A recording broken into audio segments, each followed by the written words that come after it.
So when you come to Whittier Narrows, there's two places to park. You can park at the main gate, pay a fee. Almost no one does that. The locals, however, come here to the basket of hole 5. See right there. And we park here in the neighborhood.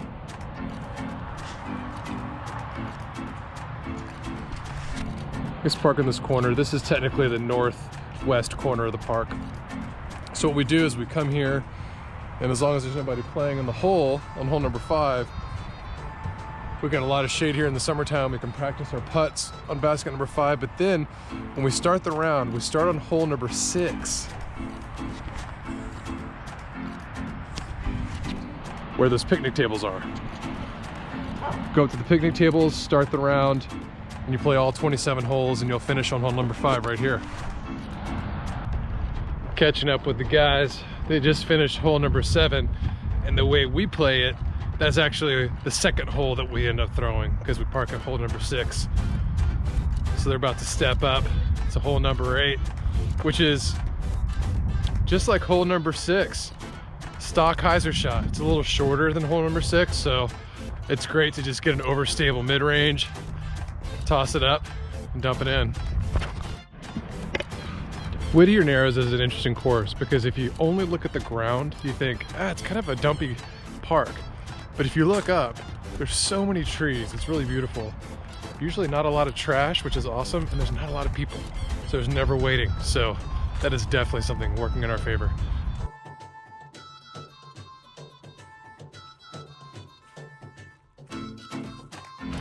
I think there was a headwind. I didn't bother to check even though marking said there was. Just threw it and came up short. Got a little headwind outside the circle.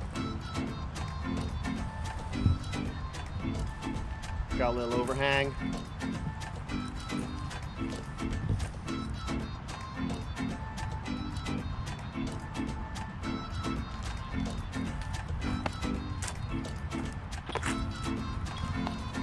Terrible.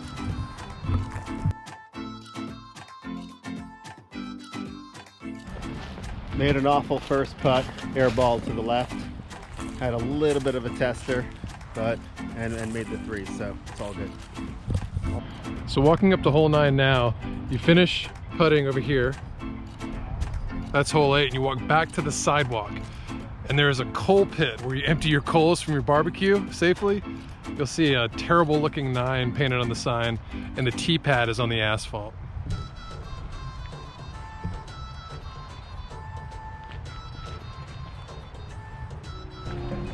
No, I just threw a little barge. There's a headwind, something I could trust that would come back. Try to get it about pin high.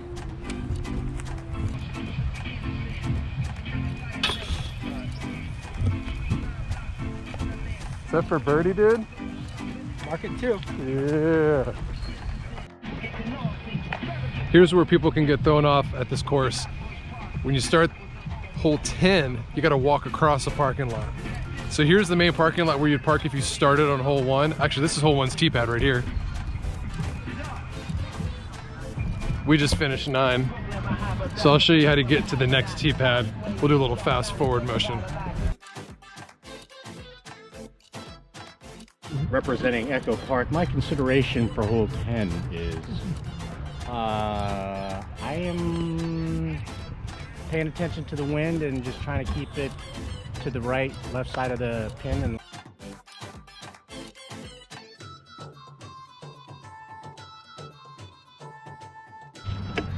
hole 10's interesting because it's not that far and it's a straight shot, but it's easy to make mistakes on it given the flight of most people's discs. Obviously you've got the parking lot, which is serious OB.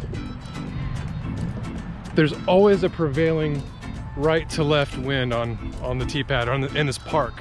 Whittier Narrows is known to get windier, especially as the day progresses. Let's go see Marking's second shot.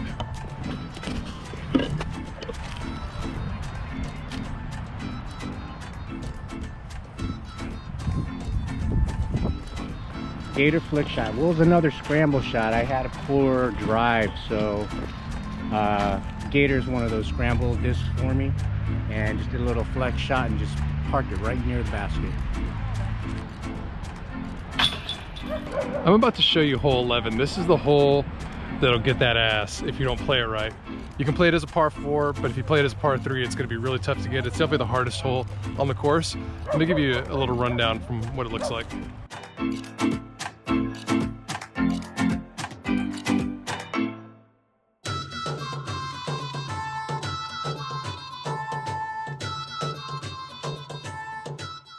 And by the time you make it to your upshot, you gotta be short. You can't be long on 11's upshot because that tree, brutal. 180 degrees, terrible, and there's always water right here.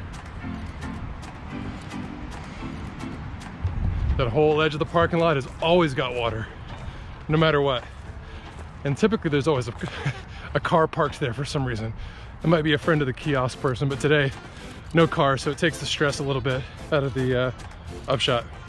Generally speaking, off the tee pad, if you can get anywhere in this grassy area by the last or even past this last big pine tree, you'll be in good shape. But even if you have a decent shot like that, you're gonna have a long upshot. Oh, remember when I was just talking about there's always a car parked there by the water, by the tree?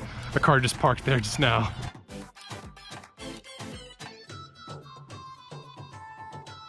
This is the hardest hole. It's very deceptive, I should say. Because even if you get out here, you still have a long ways to get, and the circle extends to OB. So it's a really tight get. So Derek just threw his upshot. Let's get his take on what he thought. Good upshot, went with the gator for control rather than the FD3 for the distance that I needed. Ended up hitting the edge of a tree on a really great line. So I'm short, long putt for the 3. I thought about what I'd say after, throwing the putt, and I imagined just banging the chains, and that's what I did, and thinking positively worked out well. That was a 3. We usually play this hole as a 4, so it's a birdie.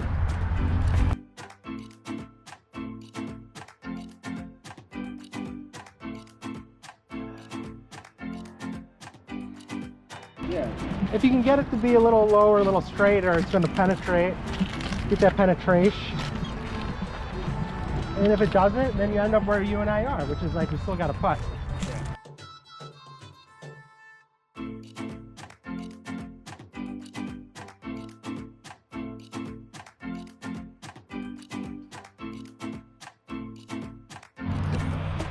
So we just finished hole 12, which is here.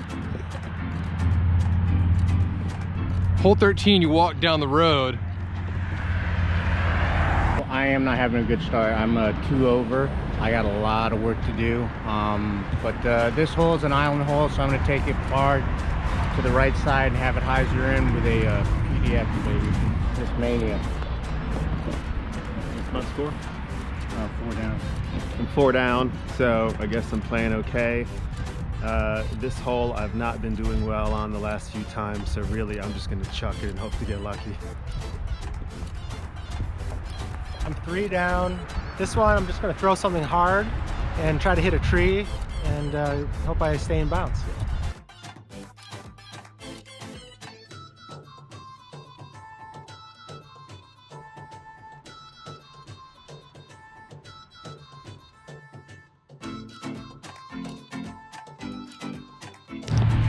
Might have to make an amendment to my statement about hole 11 being the hardest hole in the course. Distance wise and accuracy wise, it is very hard. But this hole right here, lucky number 13, it is unforgiving. It's usually either feast or famine, risk or reward. It's not uncommon for people like Marking just did to skip it up, get that good birdie. Other people to just go OB, miss the islands altogether. Easy to get that wind under your putter and lift it up. It's a tough hole.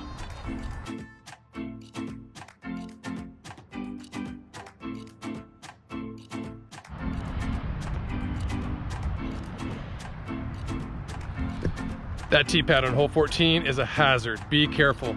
That's why most people, almost everyone, tees off behind the tee or to the left of the tee, because it's so slippery. Dry, wet, dusty, not dusty, it is sketchy. It's not worth blowing a knee or twisting an ankle. Not for this shot, no way. There's a lot of wildlife around here. Over here, the coyotes and the birds and whatnot. Looks like a rabbit ended up as somebody's late night snack or early morning snack today. Hole 15 is a great shot. The basket is right by the tee pad for hole 14. You essentially shoot out, walk over, and then you shoot back. These trees that I'm under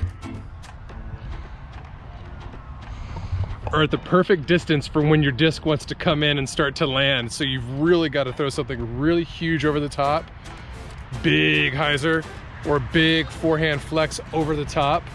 Or what I usually try to do is do a roller underneath. Because if you can get out anywhere here, you're fine. You can hit your par.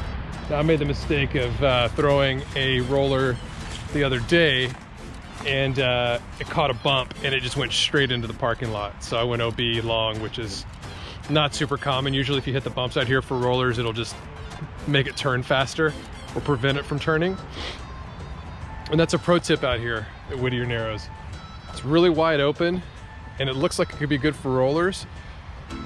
Tons of groundhogs out here. So the ground is unbelievably uneven. So rollers are a rarity out here because it's just so uneven the whole fairway out. So the tee pad is in that cluster of big trees up there just past the sidewalk, just before the playground.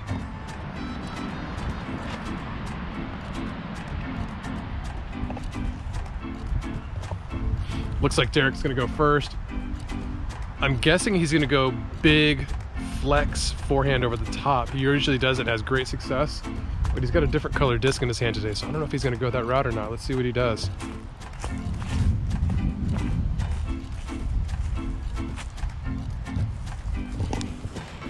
It could have been his essence. He might have been trying to hyzer flip it. I'll be curious to know why he threw that or what he actually threw. Here goes marking.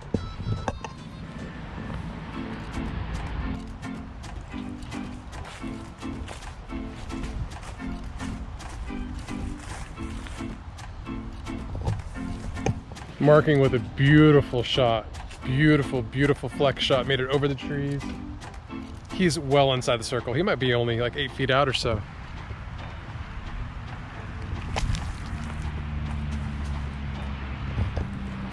Adam taking the low line, taking the trees out of the consideration, and taking the wind out of the consideration, because the tee box is maybe like 8 feet elevated from where I am now, and the wind's coming right to left pretty hard, so he kept it nice and low and skipped right under the trees. He's circled too. Easy, it's an easy par, but he's been draining long putts lately, so he might even sneak in a birdie. So I threw a little flex shot over the top of the trees. Big throw for me with the Evolution Enigma. Take 2. Evolution Enigma. Discmania, son. Reinventing my game. What you know about that? So when you're ready for hole 16, you walk towards the sidewalk, and it's actually painted onto the sidewalk itself. There's no tee pad. Pretty self-explanatory.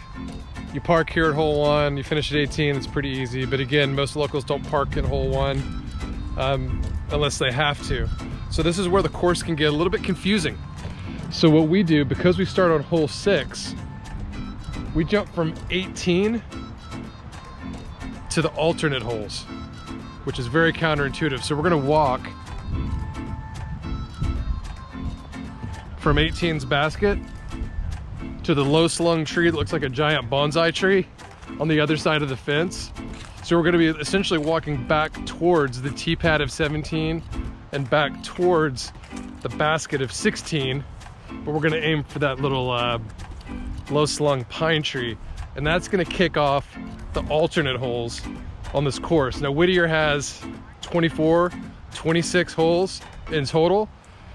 So if you wanna play the full day, play these holes and save this video in your bookmarks or in your playlists or your favorites here on YouTube, because if you don't know where you're going, you won't find these, you won't know, you'll spend so much time wasting time trying to figure these out.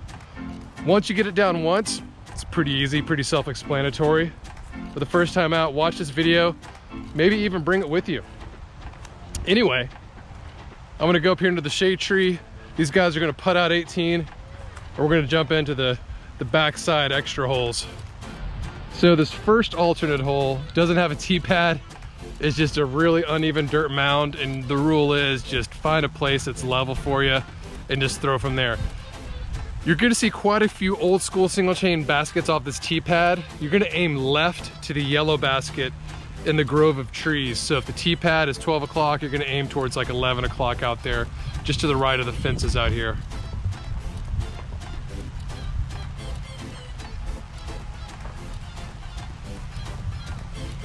Another thing to note, as the day progresses here in Southern California, the coastal breezes always kick in like clockwork. Now Whittier, and specifically Whittier Narrows Park, is unique because it's right at the foothill of the mountains as well. And there's a big riverbed, so it's like a giant wind tunnel. So chances are, it might be a combination of the wind sources, I don't know. But this is where it plays in our favor, because now on these alternate holes, as we start to go north, tailwind for days. So you can really throw some light plastic and really get it out there. And the next couple holes you can do some rollers on too if you're feeling a little bit gutsy. More so than the rest of the holes. So let's see what these guys throw.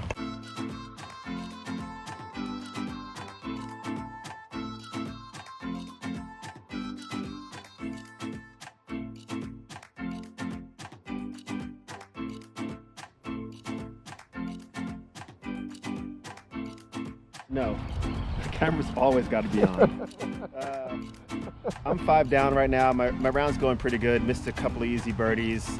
Made some, took some experimental shots. I mean, that's the thing with Whittier. You're tempted to take different lines because they're available. So I'm just, I'm on the line of like trying to play well, but also just doing the usual have a good time thing. We'll see how the scores turn. So yeah, climbing back. I'm 1 down right now, and just working on some form. And yeah, I think that's about it. I don't know about Derek having a good time. That guy's always just kind of cranky and shit. So. I'm 2 down. It's December 26th, end of the year. Just getting this round in with the boys and just trying to stay close to Derek here. I don't want him to run away too far. What do you think about that date check? The date check, I love it. 2020, it's the last time, the last 26th of the decade. End of the year. Let's put a wrap on this year. Put a wrap on it. 2020. Put a wrap on it.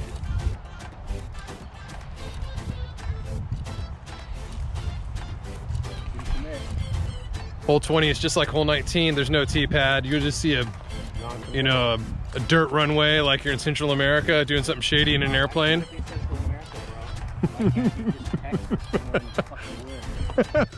Why does he gotta come at Texas like that? It's cold-blooded, dude. Let's see what Yadam does. Oh, he's just gonna put it right up in there. Dun. Ooh. Was that the compatriot? Patriot. Oh, patriotic.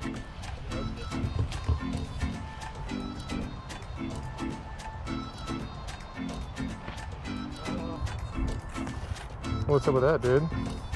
FD. Iron disc.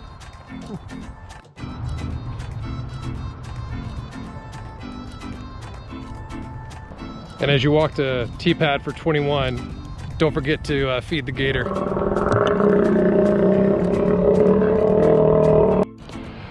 So that was hole 20.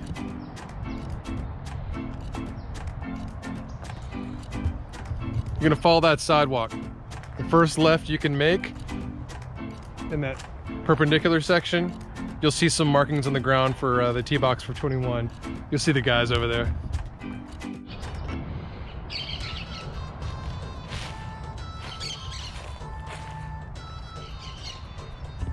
Marking went wide. He hung it a little OB. I think he might have grip locked it or released it late. Derek's about to step up.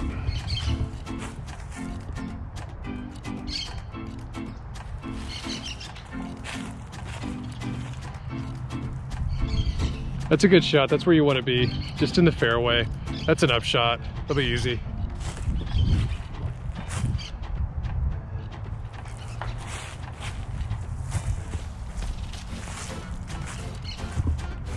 Adam caught an early tree, but he's still putting for an upshot pretty easily.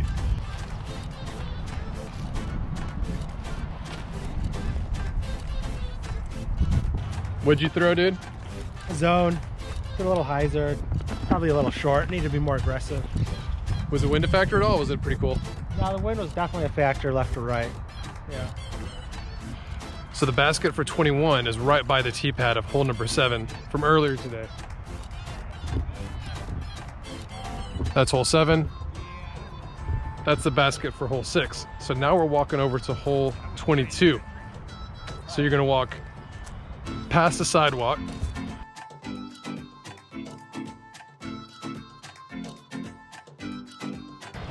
You know you're in the right spot when you hit the tee pad and you see the lone palm tree. It's the only palm tree here.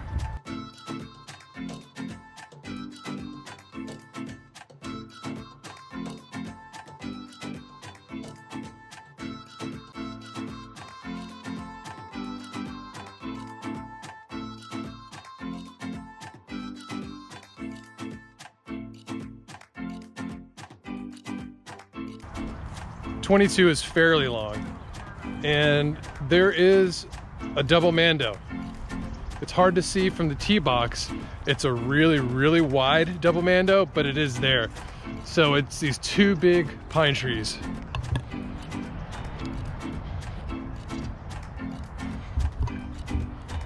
When you get up there, you'll see that there's a little bit of red paint. It's a big gap. It's totally doable.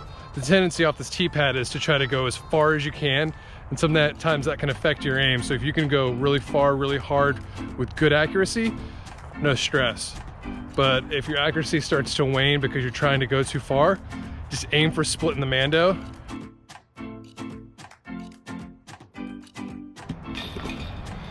So the guys are just putting over there. Here's the next tee pad. Don't make the mistake of throwing off the tee pad like you normally would. The actual direction is you're gonna essentially perpendicular almost, or 45-degree angle the tee pad. I'll show you the route.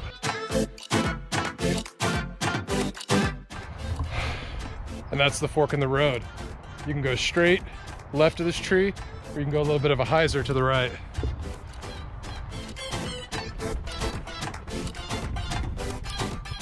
Derek and Marking both went for the straight route, landed pretty good up here. On the edge of the circle, Adam went wide on the hyzer route and just caught a tree and it shot him left. But he can still putt and make his 3, so it's no stress. It's a fun little hole.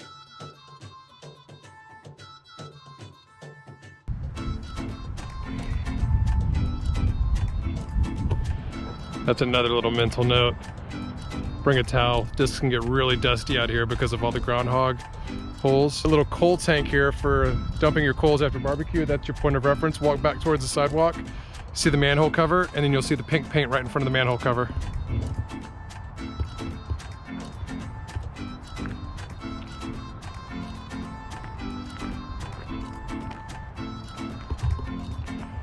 And you're gonna be shooting down this tunnel. It's a beautiful, gentle left to right tunnel shot.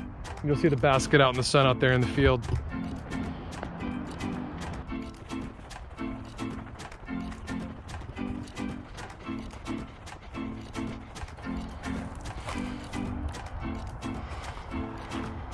We're gonna watch these guys come through. Looks like Derek's stepping up first. Let's see what he does. I don't know if he's gonna do a forehand or gonna do like a gentle backhand turnover. Let's see.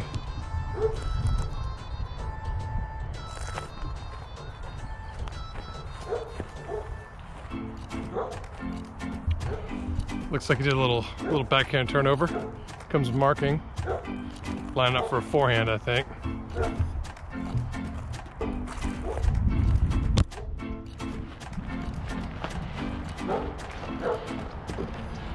Great skip inside the circle. Great ground play, great angle control, kept it nice and low. Nice shot. Here comes Adam.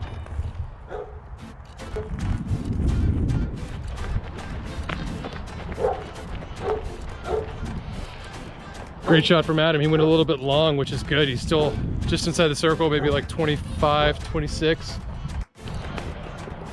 You finish your putts on 24 and you walk towards the sports field at the local high school here. And between these little small sapling trees next to the fence, you'll find the tee pad.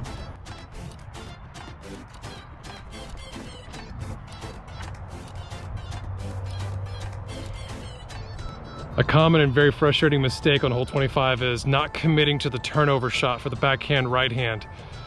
It's easy because you don't want to cut it, and the trees, you'll see in a second, the trees, you don't want to cut too early, so you want to turn late. And if you don't commit, you end up in the sports field, and this fence is a pain in the butt. I'm 6 feet tall. This thing has got to be at least 8 feet tall. You got two lines here. It's easy to see the straight shot, but it's got the fence and the wind and the OB factor. To the right, at the 1 o'clock position, there's a hyzer line. If you go low enough, you can get out there and have an easy upshot for 3.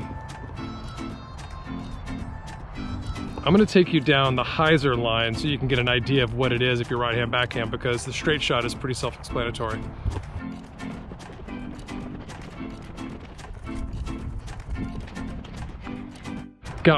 We've got marking taking the hyzer line. Let's check this out.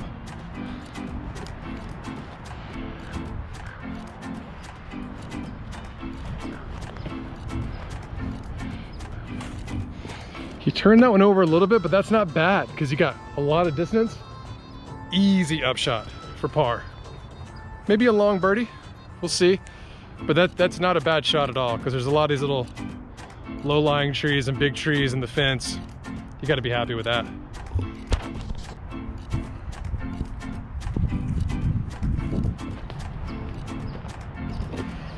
Derek taking that hyzer line, like marking, very similar flight. It might have been the same disc.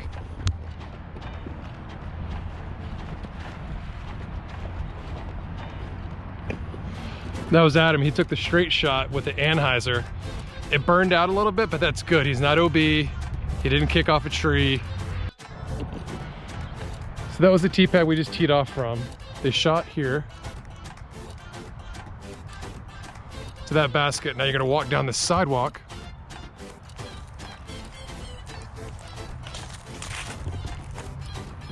And this is gonna get you to the next tee pad for 26.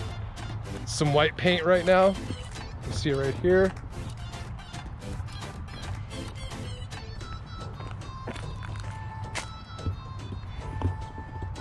And you're shooting over this little hump. It's a straight shot. You might have to walk up a little bit to see where the basket is, but it's essentially a slight turnover / straight shot. And if there's not a lot of leaves on these tree limbs, don't be fooled, because there's a lot of branches and they'll grab and smack your disc down pretty good. So we'll see what these guys end up doing. If I just throw a Patriot, I'm gonna try to throw it pretty like firm and straight. Just hopefully it hits the tree near it. I'm gonna throw the Enigma. I'm gonna throw one straight, let it flex, and then let it fade out. Enigma, baby. I'm gonna throw the Essence on the turnover line, try and get it deep.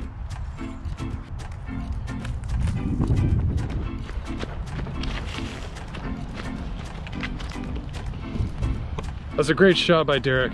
Really great shot. He threw the Essence. So my guess was that he hyzer flipped that.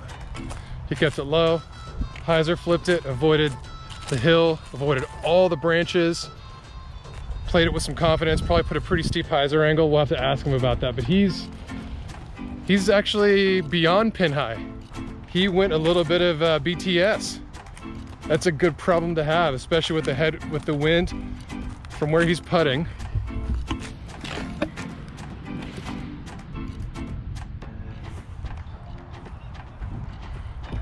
So he's putting that way, right to left wind. That's how you want to be putting on this hole. Nice wide open, great shot.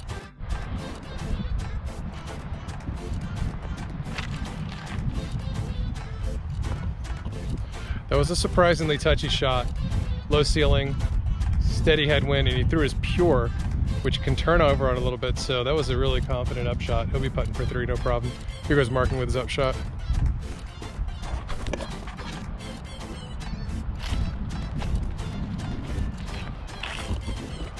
Marking, trusting that flat top gator in the wind. Great flick upshot. Derek, what's up with this shot, dude?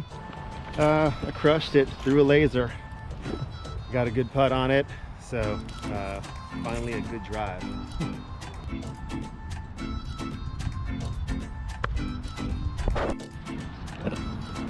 Airball, 980 thrower. 880 putter. Starting to overthink my new putting style, which is supposed to simplify my putting style so I don't overthink it.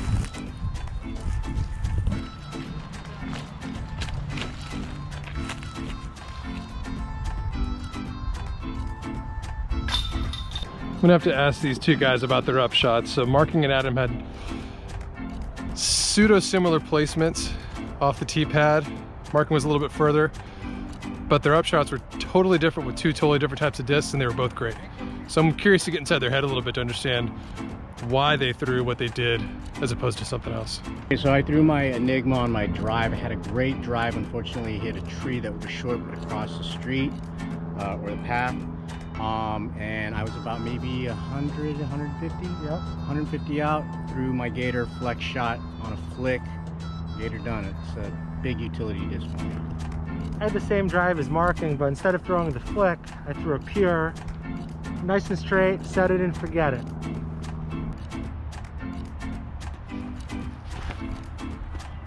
Ooh, big time.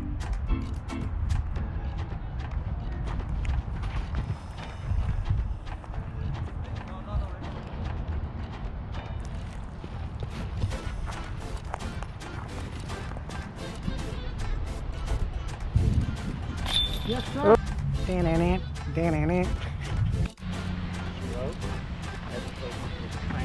Just putted out hole 27. That was the last of the alternate hole. So you're gonna walk across this field, across 18's fairway, across 16's fairway, almost across 9's fairway, back towards the kiosk of the main parking lot for 1 and 18. And hole number 1, we're going towards the kiosk and you're gonna be shooting towards the road. It's a great little fun shot. Here's a pro tip on hole number 1. There's a chain link fence right behind the basket protecting the park from the road. So you can do a really low, hard skip shot and be totally safe even if you go long. It's a really fun shot to throw if you can keep it nice and low. Or you can do a roller if you're a VIP like me and like to work the magic and do it for the fans. Hook yourself up that way too.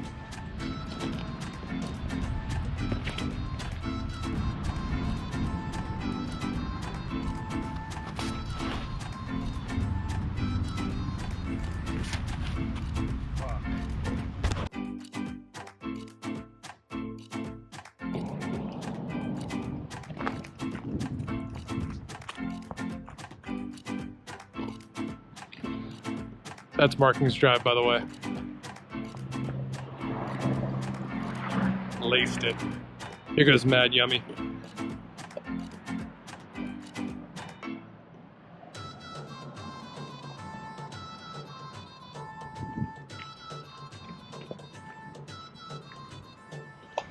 That wind was playing tricks on it, stalled it out a little bit.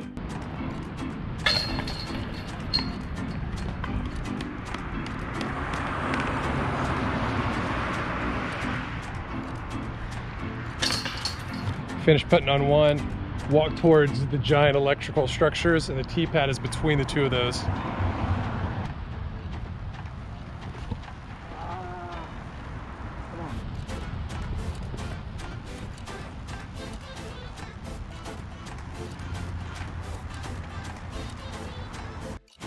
One of the guys just said, man, this is a goofy hole. Hole 2 is weird because it's a sky anhyzer shot if you're a right hand backhand between these structures, and there's trees right over here as well, so you've got to go really high, really aggressive, hard turnover.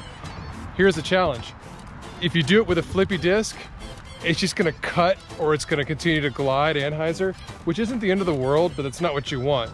Conversely, you can have something that's kind of flippy a little bit and try to pull it over, but if you don't commit enough and go nose up, you go way left towards the street, not where you want to be. The pro move on this hole is something with a little bit of turn, not too much, but you know is always going to come back. So for me, I throw an MVP Tesla 155.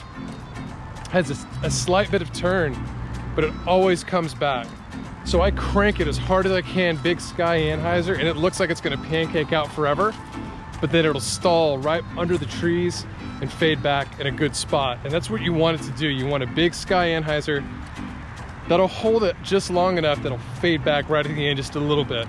And that last little stall and fade is gonna be exactly what you want, and it'll leave you putting for a birdie most likely.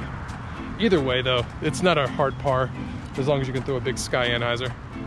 I'm going on the right side with an FD and having it hyzer in.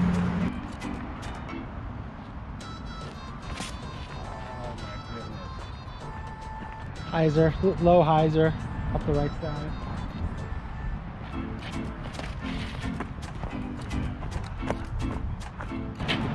Low hyzer, second run FD.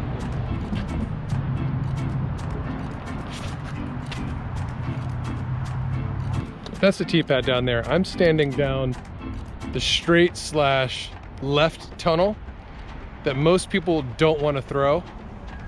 There's also the dead straight tunnel, which is similar to the hyzer line, but you come inside this tree right here. These guys all threw wide. It's a safer shot, and you got an arm, you got enough fade. It's a great shot to throw. But just know that there's no ground play up here. It's just all loose dirt from the groundhogs and the ground squirrels. So if you try to get some skip, you're not gonna get it. So you gotta get all air flight. Unless you get really far out, then there's a couple patches of grass. So we're rolling up on hole 4. It's one of the longest holes on the course. I don't know, maybe it's 380, I'm just guessing.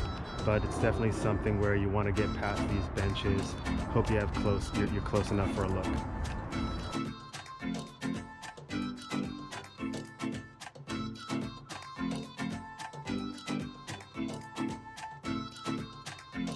Adams let me throw his Proton Envy, pink candy cane, super nice. I've never thrown a Proton Envy. It's probably gonna change my life because that's what Axiom Plastic tends to do. Stop, dude. What's wrong with the peanut guy? It's cold water, dude. Yeah.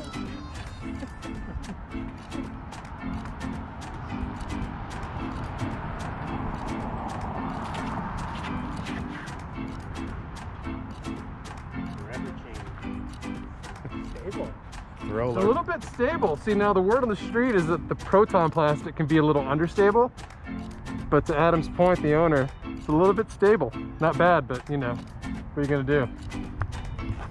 Don't get envious. Remember earlier I was talking about the families of coyotes that live over across the way in the protected area.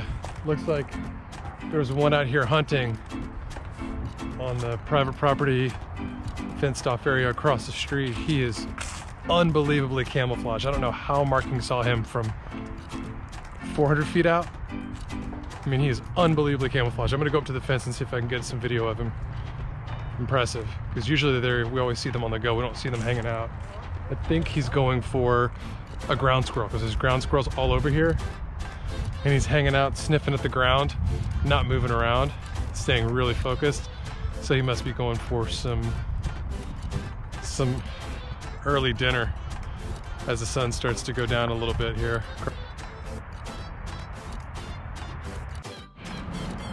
All right, this wraps up the round. They're about to put out on hole 5. It was a good day today. We'll get scores here in a second.